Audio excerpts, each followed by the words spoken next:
Hello and welcome back to my channel. If it's your first time on this channel, you're welcome. I am A.H.P. I'm an author and I also do business. So today's video is for that part of my channel where we talk about real life issues, and I'm going to continue where we left off.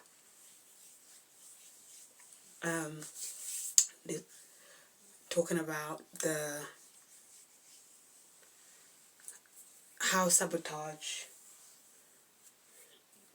hinders destiny. Okay, and we're reading Nehemiah chapter 2. Okay, and we had stopped on, it cut off on verse 15. So that's where we're going to start off today. But if you haven't watched first part, go and watch first part so that I don't have to recap it on this particular video, part 2. Okay, I can just go straight and finish instead of recapping again. But remember that the spirit of sabotage affects every area of a person's life, and sometimes the person is not aware that they are under the influence of the spirit of sabotage. They just think that it's their way of doing things, or their way of thinking about themselves, or is their way of responding or reacting to situations, or they think it's other people who are affecting their livelihood and hindering them from making progress. And the spirit of sabotage, we learned that it's a spirit that causes you to not progress. It makes you stagnant as a person, and it's a cycle, and it keeps you in a perpetual cycle.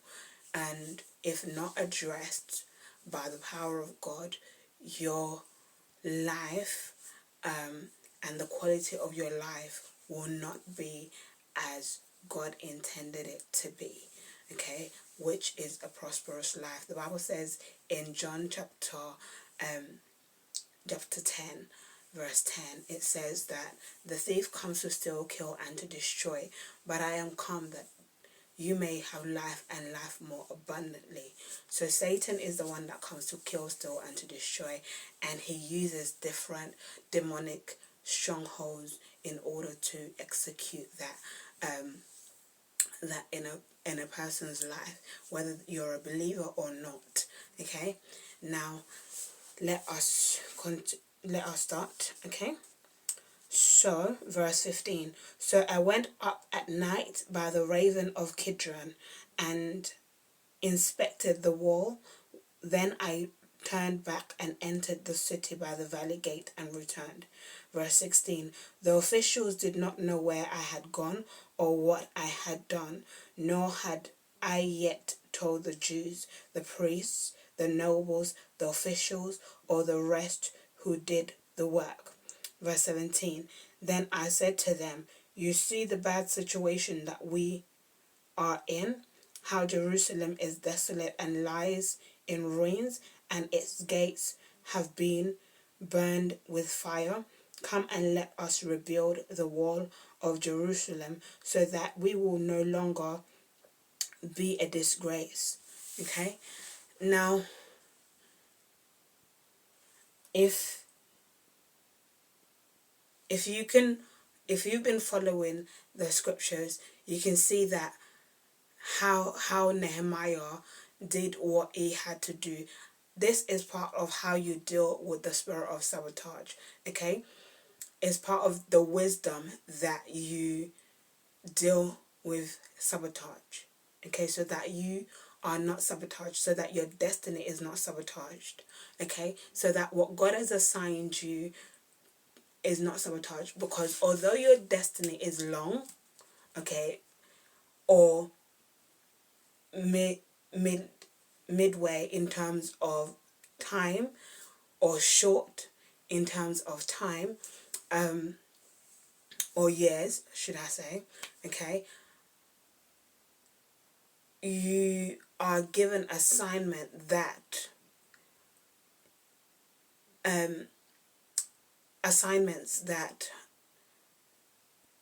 once accumulated, it's basically makes the fulfillment of your destiny. So that's why it's very important that you take every assignment you are given seriously, and that you fulfill those assignments, that you complete those assignments according to the blueprint that God has given you to follow, and according to the timeline that God has given you to complete it in, and according to the quality that God has called you to do it in. Okay, and we see that, you know, he that Nehemiah got, first of all, got permit, went to pray. The king noticed his countenance, he was unhappy. Okay, and sometimes the burden of God on you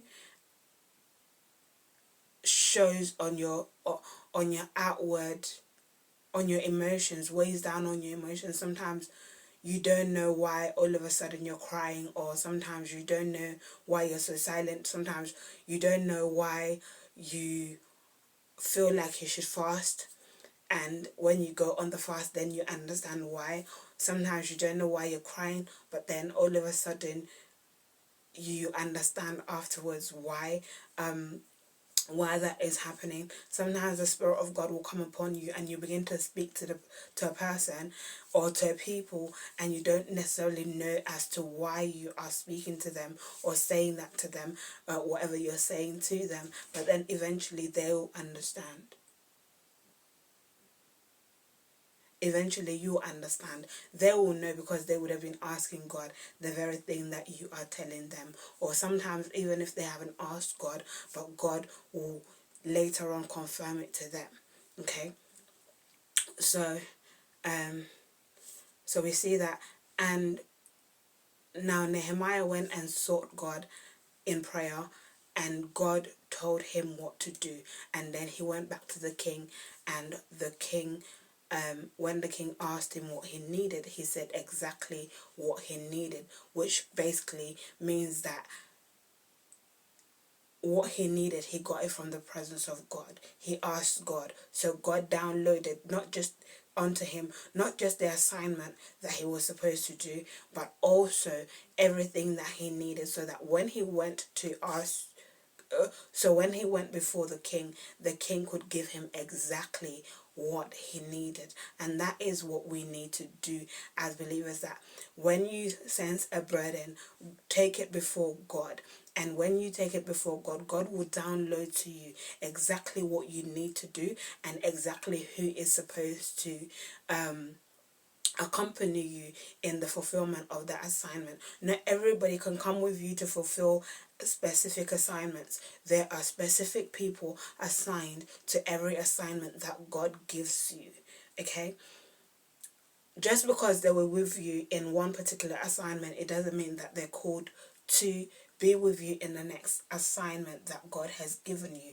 And it's okay. It doesn't mean that they are bad people. It doesn't mean that you're a bad person. It doesn't mean that you should cause, there should be issues between you and the people or the person. It just means that they may not have the capacity, number one, or they may not have the capacity in terms of resources, in terms of wisdom, in terms of diligence, or in terms of even just knowledge on how to do what God is asking you to do.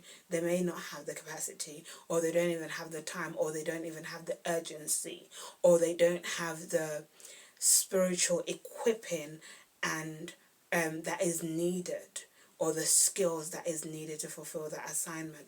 So you need to remember that. So that's what we can learn from Nehemiah. He asked exactly what he needed, including the journey from where he was to Jerusalem. He did it. And then what we have just read from Nehemiah 15 downwards, we see that he went prior to telling everybody what he was going to be doing, what the Israelites, what he was going to be doing. He went and inspected the work, and with the assignment that God gives you, the instructions that comes with it, that sometimes you have to go and, see what it is that you're supposed to do first, because you're the vision carrier, you're the visionary. Okay, so you see what you're supposed to do first, and then you relay the message to the people who are supposed to help you, even the people who you are doing that for. Because remember, when we do everything, even though it's serving God, we do it to the people as unto God, because us serving people is actually serving God, is our way of serving God.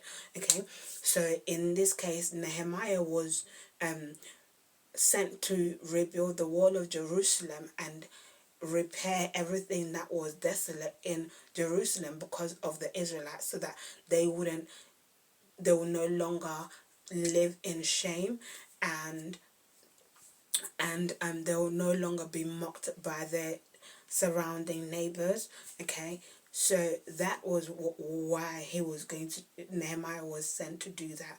Okay, so he went and inspected everything, as we have said, before even telling other leaders, before even telling the people that, what's it called, that he was doing it for, before even telling the people that were going to be part of the assignment in helping him execute what he was executing. So remember that when God gives you an assignment, you have to look at everything before you tell them, because you have to know first the condition of everything and where everything is and what needs to be done, so that you're able to relay it to the people who are helping you to fulfill the assignment, and also to the people that you are doing it for. Okay, so that they are now in one accord. Okay, now let us continue. Verse 18, then I told them how the hand of my God had been favorable to me, and also about the words that the king had spoken to me. And they said, let us rise up and build. So they thoroughly supported the good work. Okay, so once he told them, they were in agreement. And when they were in agreement, they were able to carry out the work. So when you are assigned a task by God, the people who are called to help you, they will not be the ones causing friction. However, sometimes it can happen that the enemy, if they allow the enemy to use them, they can cause friction. But in Nehemiah's case, the people were in one accord with him. And that's what you need. Okay, when fulfilling assignment, you need everybody to be on board. You need everybody to see what you're seeing, to see how to do it, to see their part in it, to fulfill their part in it, and allow you to fulfill your part in it. Okay, so verse 19. But when Sanballat the Horonite and Tobiah the Ammonite official and Geshem the Arab heard about it. Okay, so there were 3 people. Okay, heard about it. Okay, so when they heard about what they were doing, they see Nehemiah and the Israelites were doing, yeah, they mocked us and regarded us with contempt and said, what is this thing you are doing? Are you rebelling against the king? Okay, so those 3 heard what was going on, that Nehemiah and the people of Israel were rebuilding the wall of Jerusalem. Okay, and they were not happy. So the spirit of what's it called? The spirit of sabotage will cause people to be to be jealous, to be envious, to be prideful, to be to have low self-esteem, to have rejection, works with rejection as well. Okay, and so you can see like how it was planning out. So they mocked them. They mocked them. Okay, and sometimes that's what happens. It plays out as mockery. They mock you, but you have to know what is influencing the mockery. Okay? Verse 20, I answered them, the God of heaven has appointed us for his purpose and will give us success. Therefore, we, his servants, will arise and build, but you have no portion, right, or memorial in Jerusalem. Okay, so that's how you're supposed to deal with the people who are under the influence of sabotage. You have to you have to let them know who has assigned you. Okay? And you have to know that the favor of God is upon your life to carry out that assignment. Every assignment comes with favor. Every assignment comes with favor, and you need to know that you have the favor to be able to do that, to carry out that assignment. You have to let the leaders, the people who you are working with to fulfill that assignment, know that they have favor to that is attached to fulfilling that assignment. Okay, and so when you begin to receive mockery, okay, when you begin to get mocked by people who are under the influence of sabotage, guess what? Address it in that particular manner. Okay? Let them know who sent you. Let them know you carry favor. Let them know that assignment will be completed. Let them know that that assignment will be successful. You'll be successful in it. And let them know they have no part. They have no part in it.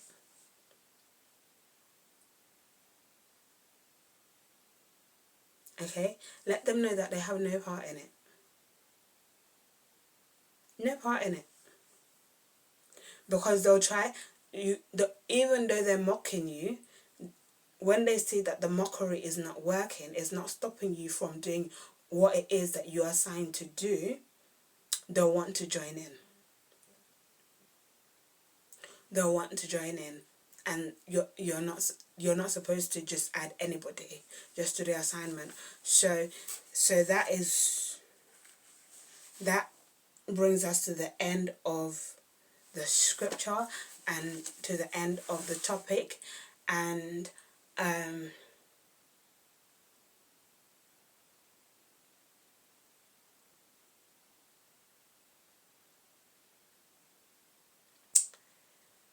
so I'll give you an example.